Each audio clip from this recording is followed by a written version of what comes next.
नमस्कार विद्यार्थी आणि शिक्षक मित्रांनो, निपुण भारत पूरक शैक्षणिक साहित्य संच 2024-25 या वर्षामध्ये आपल्या जिल्हा परिषदेच्या सर्व शाळांना एक साहित्याचा संच मिळालेला आहे आणि त्या मिळालेल्या साहित्याच्या संचामध्ये असं पोस्ट बॉक्सच्या आकाराचे एक आपल्याला शैक्षणिक साहित्य मिळाले आणि याच्याबरोबर काही मनोरंजक खेळ आणि त्यातून खेळातून ज्ञान असं मुलांना मिळेल यासाठी काही कार्ड्स मिळालेले आहेत आणि हा पोस्ट बॉक्स आणि एक कार्ड्सच्या माध्यमातून या शैक्षणिक साहित्याची आता आपण आपल्या सर्वांना ओळख करून देणार आहोत। मुलांनो, तुम्ही प्रत्येकाने एकाने पुढे यायचे, तुम्हाला आवडेल ते कार्ड निवडायचे आणि या पोस्ट बॉक्समध्ये टाकायचे आणि त्या कार्डच्या एका बाजूला एक प्रश्न लिहिलेला आहे, त्या प्रश्नाचं उत्तर तुम्ही आपल्या प्रेक्षकांना सांगायचे। चला आल्यापासून सुरुवात करूया आपण।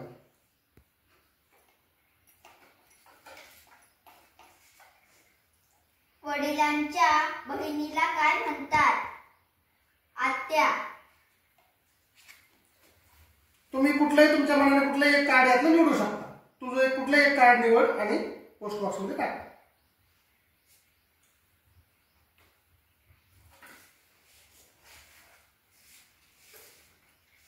पुढीलपैकी हवेतील वाहन कोणती?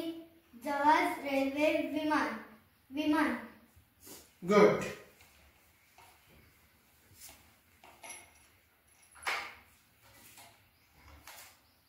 अक्षरे जुळवून तयार शब्द सांगा। व त ग, गवत। ओके।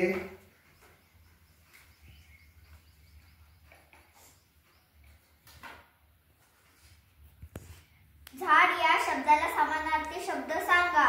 वृक्ष। छान।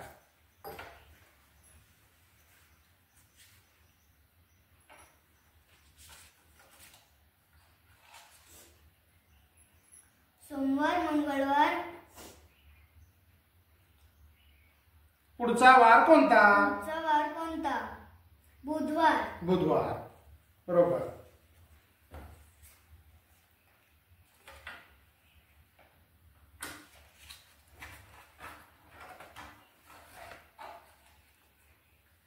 मिठाची चव कशी असते? खारट। खारट असते मिठाची चव। कशी असते? खारट। खारट।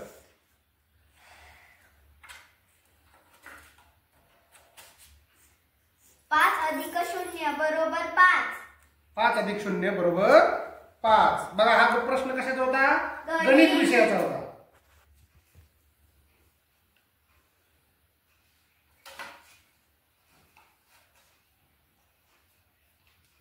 दहा व 9 या संख्येचे वाचन कसे कराल?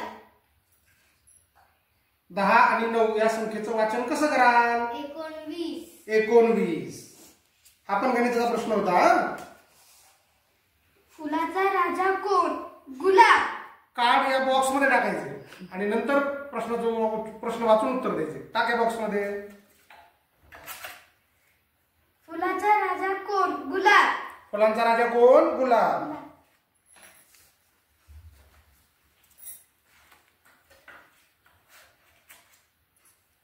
एका पुस्तकाच्या दुकानात 50 मराठीची पुस्तके होती। त्यातील 15 पुस्तके विकली तर शिल्लक किती राहिले?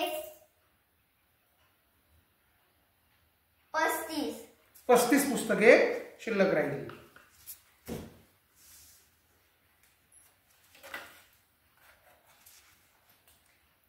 च्या मागील क्रमाने येणारी चौथी संख्या 5। 9च्या मागे क्रमाने येणारी चौथी संख्या 5। कुत्र्याच्या ओरडण्याला काय म्हणतात? भुंकणे। ध्वनिदर्शक शब्द आहे बघा, ध्वनिदर्शक शब्द असे प्रश्न आपल्याला स्कॉलरशिपच्या परीक्षेत विचारतात।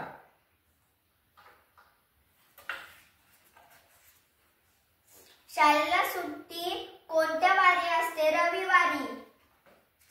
चला पुढचा क्वेश्चन।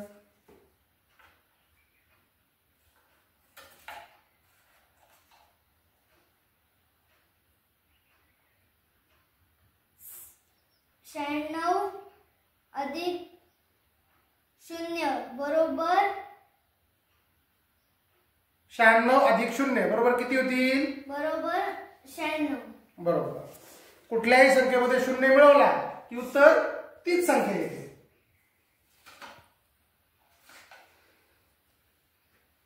सदन शब्दातील मधले अक्षर कोणते? द. द. सदन या शब्दातील मधला अक्षर द आहे. आता एवढा एक शेवटचा प्रश्न घेऊया आपण. मधमाशीच्या घराला काय म्हणतात? पोळे. मधमाशीच्या घराला पोळे म्हणतात. आवडला खेळ तुम्हाला हा? हो. हा. आता राहिलेले हे जे कार्ड्स आहेत ते आपण नंतर घेऊया. मित्रांनो, या संचामध्ये साधारणतः अशी जवळपास 200 कार्ड्स आपल्याला दिलेले आहेत आणि 200 प्रश्न विविध विषयावरचे, मराठी असेल, गणित असेल, इंग्रजी असेल किंवा परिसर अभ्यास असेल, शिष्यवृत्तीच्या दृष्टीने महत्त्वाचे असणारे प्रश्न, घरदर्शक शब्द, ध्वनिदर्शक शब्द, असे वेगवेगळ्या आकाराचे प्रश्न आपल्याला या संचाच्या माध्यमातून मिळालेले आहेत.